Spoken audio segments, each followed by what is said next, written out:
listeners, and welcome back to Let's Talk and Learn.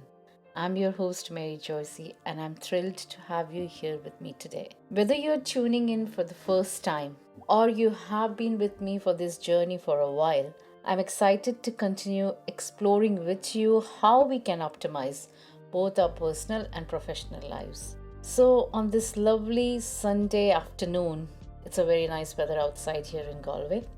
We are going to sit here with a cup of tea or coffee, and we are going to explore and discover how we are going to unlock our CEO potential and how to take charge of our career and life with a bit more clarity and confidence.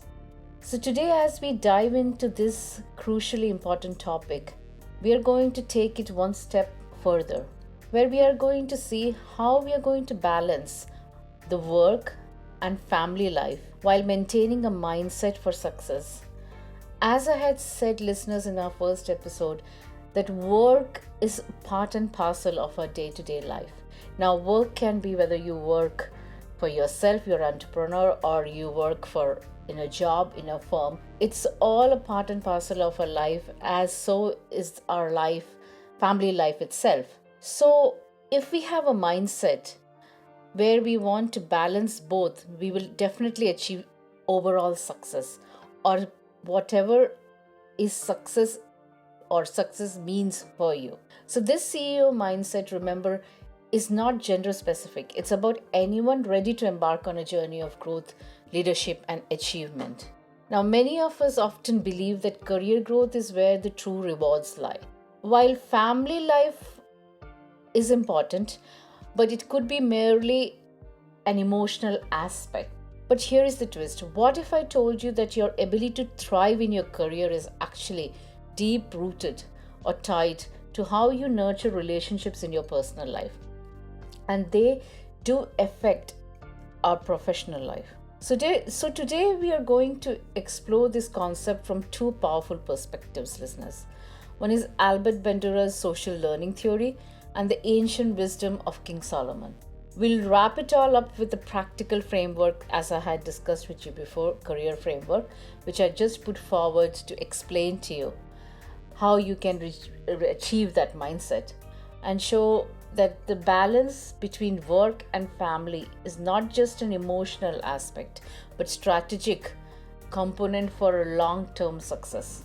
And at the end of this episode, I'll introduce to you an engaging NLP exercise using Boomerang Technique, which will help you to unlock that CEO mindset in your own life.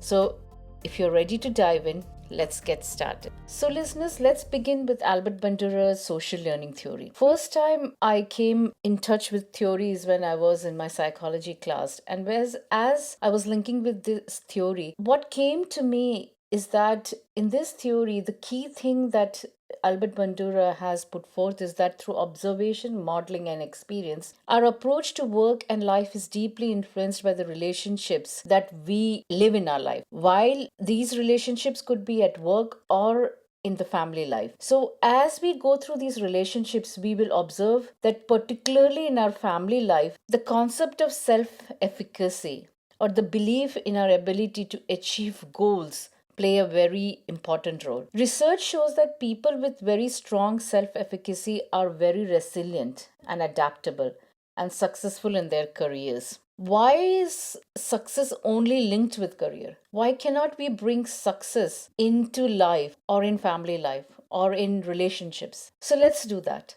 And here is where it gets very interesting. So, if we put self efficacy, we have to see that the very first form of self efficacy is first formed in our family environment. It's not formed in work environments, but the root of self efficacy starts forming in our family environments. If we grow up around role models who handle challenges with confidence, we internalize that belief and carry it into our professional lives. Let me give you an example. Imagine a child who grows up seeing their parents handle stress with grace and perseverance. There is no reactive approach to stress. That child is more likely to approach workplace challenges very calmly, and they will know that they can handle whatever comes their way. On the flip side, if someone grew up in an environment of constant anxiety or self doubt, They might struggle with their confidence in their career, or they might link that self worth or everything that challenges their self worth in their professional lives or in their personal lives with anything that's happened, any setback that happens in their overall environment. Let's pause for a quick moment here. How much of your self belief has been shaped by the relationship around you, whether at home or in your early work experiences? Remember, listeners, this belief can evolve and grow over time. This all ties back into the career framework, where the first two elements are C, which is connect with your inner self. Recognize that your self efficacy is rooted in your early experiences. A child is like a sponge. A child mirrors what the child sees. Strengthening those personal relationships help build your confidence. A, it aligns with your higher purpose. Your work is more than just a paycheck. It's about creating meaningful relationships in all aspects of your life, including your family life. Carry that positive light that you carry that positive approach in yourself that you get every morning. Carry it to your work, carry it to your family, carry it to the next person that you see on the street. Hand over that light, and you have brightened the day for everybody. And that's what is it, the CEO mindset or the leadership approach. Now let's turn to some ancient wisdom from King Solomon. King Solomon was known and is known for his profound wisdom, and he shared a timeless lesson on balance and success. One of the most famous teachings from King Solomon, very beautifully in the Bible, says that to everything there is a season, a time for every purpose under heaven. Now, this powerful message tells us listeners that there is a time to work, a time to rest, a time to lead, and a time to reflect. True success comes from knowing when to shift between these roles. Nevertheless, to say that certain aspects or certain journeys in our life can be extensive and they would need our extended time, especially when we are making a career transition, a new starting a new family life, knowing somebody in a partner. Now, all that can take a little bit of more of your time and effort and energy. But still, you need to know how to balance these and when to shift. The strategies that Solomon used for his success was that Solomon didn't ask for riches from God, he asked for wisdom. Now, that itself is crucial. What to ask, what to seek. Because of his wisdom, wealth naturally followed. Similarly, when we focus on long term fulfillment by balancing both work and family, what we want or what we seek from each, if we know, we create sustainable success. Delegation and prioritization are two crucial things in any leadership role. Solomon understood that he couldn't do everything alone. He delegated responsibilities to others. This teaches us the importance of prioritizing what matters most and setting clear boundaries between work and family life. Now, application of this or Solomon's wisdom, most of it is very applicable to your leadership role. But when you are in a family, or if you are a part of the family, or you are in a leadership role in the family, focusing only on work may lead to material success at the cost of fulfillment and connection. Spending too much of your time, work time also, that you're in your mind, you're always thinking about family and not giving that focus to your work, then you might be emotionally fulfilled at family life, but then you're professional at the expense of professional growth. So the CEO mindset is about balancing those both strategically. You can lead your life with wisdom and intentionality if you balance it. So, this brings us to the next stage of the career framework, which is R, rise to expectations, where balancing work and family isn't about perfection, it's about stepping up in the areas that matter most. And E is where we say that we embrace the roots of our ancestors. So, what legacy we have been bringing forth in our environmental journey, your growth personally and professionally is shaped by those who came before you. So embrace their wisdom and apply it to your life.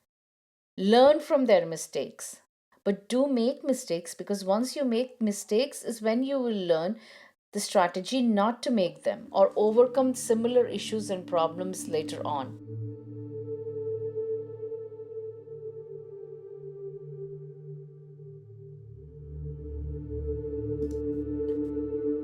While many prioritize career growth because of tangible rewards like promotions and financial success, there's a lot of research, scientific research, that shows that family life is just as critical for long term happiness and success. Studies using functional MRI scans have shown that quality time with loved ones activates the brain rewards center by releasing dopamine and oxytocin hormones. And these hormones are linked to happiness and stress relief.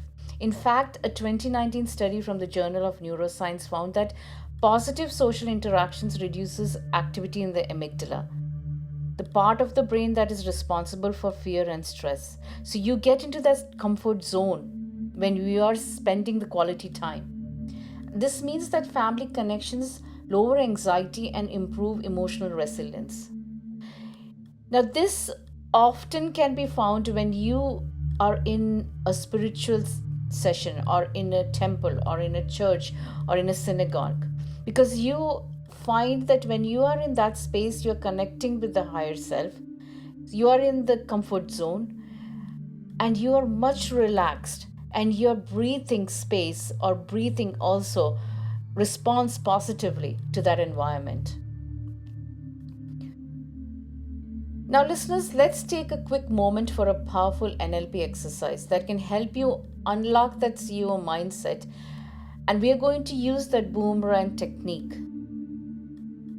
Now, neurolinguistic programming or NLP is a method that helps you change behaviors, beliefs, and emotional responses by reprogramming the mind. It's about understanding the connection between your thoughts, language, and actions, and using that connection to make positive changes in your life. So, for boomerang technique, how it works? So, it works like this. Think of a challenge you're facing, whether it's at work or at family, in a relationship. Maybe it's balancing your time or managing stress or your tone of voice or your relationship with your loved one. Now visualize a boomerang. Imagine sending that boomerang out with a positive affirmation about your ability to handle that challenge. Now picture that boomerang returning to you. As it returns, it brings back a solution or the sense of calm and confidence that you need. Repeat this visualization for a few minutes, sending the boomerang out and bringing it back. Throwing it out and bringing it back. This simple exercise can help you break through stress and overwhelm, returning to that confident, calm self. So, I will put this in an example. For example, you are having a very tough day at home. You had a heated conversation with one of your loved ones, say in this case, your partner. Now, visualize this boomerang that you have and send this boomerang with a positive affirmation that I'm going to handle this particular moment with calmness. That's your affirmation. I'm not going to react to this situation. Throw this boomerang to this other person. So you are not going to react, you're going to be calm. Now picture this calmness that's gone to the other person and it returns back to you. So as it returns back, this solution, this not reacting to the particular heated conversation, and managing it with a sense of calm brings an overall calmness to you and gives you the confidence that you need at that particular moment. And it will stay with you, and you have overcome that particular moment of stress or anxiety that, if you had dealt with in some other way, would have a negative consequence to that situation. So, how do you apply all the strategies that I have put forth in front of you? Ask yourself what matters most right now. What do you want from your relationships? Align your actions with both career goals and your family priorities. Celebrate your small wins both personally and professionally to build your confidence over time. Block time for both work and personal life, just like Wisdom of Solomon. Respect the rhythm of both and reflect it all back. Use the final R in the career. That's reflect and reassess. Make sure you're giving time to what truly matters to you. And when you do this, you will feel more balanced, focused, and fulfilled in your both personal and professional life. Always ask the question before you enter into a relationship, with a professional or personal relationship, whether it's with your company or whether it's with your partner or in any relationships that you don't have a control, that's not come naturally to you, that you're going to welcome in your life. Ask the big question: what am I going to achieve from this relationship? What is this relationship going to bring the positive thing in my life? What do I want from this relationship? Where is this relationship going to go? So, as we wrap up today's episode, listeners, remember, family and career don't have to be separate pursuits, they are interconnected. Both of these deliverables or independent variables don't need to give you stress, feeling of anxiety, overwhelm. They can be your pursuits or your aspects of growth in life, and both are interconnected. And by balancing them, you create a strong foundation of overall success. Embrace this mindset, CEO mindset, by connecting with your inner self, seeking wisdom, and building meaningful relationships. So, thanks for tuning in. If you enjoyed today's episode, be sure to subscribe, leave a review, and share with anyone who might benefit from these insights. Stay balanced, stay inspired, and keep striving towards that positive mindset of growth. So, I'm going to share with you a few books that can deliver the message that we are trying to say in this podcast. So, the first book is The 7 Habits of Highly Effective People by Stephen Covey. And it is very effective for that work-life balance, where Covey offers one invaluable guidance on prioritizing tasks and making time for both family and career without getting overwhelmed. It's all about that balance and personal development. The next book is Work Pumped Up by Rachel Hollis. I haven't read this book, but I've come across websites that have recommended this. This book touches on the importance of both self-care and balancing professional life with personal commitments, helping women and men alike to stay aligned with their personal goals. And the last book that looks onto the work-life balance and family is The Family Table by Mary Joyse. This book offers practical advice for families looking to improve their relationships with work-life balance while keeping the family unit strong. Now, like I shared last time, books that help to develop the CEO mindset and leadership. The first book is Start With Why by Simon Sinek. Now, this book explores how great leaders create environments where people want to work by understanding the deeper why behind their work. And it is perfect for balancing that leadership responsibilities with a clear sense of purpose. Answer the why. The next book is Becoming a CEO by Jeffrey Blufford. Now, this book provides insights into the mind of a CEO, how they make decisions, and how to balance personal and professional commitments when leading a company. There are certain books that are personal development books focusing on self efficacy. And the first book that comes into my mind is Grit, The Power of Passion and Perseverance by Angela Duckworth. Now, Duckworth explores the science behind perseverance and passions, showing how self discipline and resilience play key roles in balancing life challenges, both professionally and personally.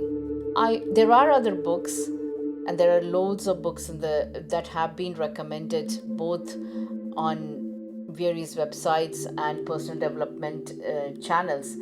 I would try to share these books one by one so that you get a chance to at least browse through a few of the contents of this book and bring that into your personal life. So, as we approach in the next 8 episodes, I will put forth certain books and recommendations, and feel free to go through few pages or chapters as your time suggests and balance it out. Like sometimes what I do is I don't get time to read often because I am on a 9 to 5 job, Monday to Friday. So I try to read one chapter on the weekend a day. Now it can be a very long process, but at least I have given a very specific time to that particular content of the book and justify what the author wants to say and bring that message into my life.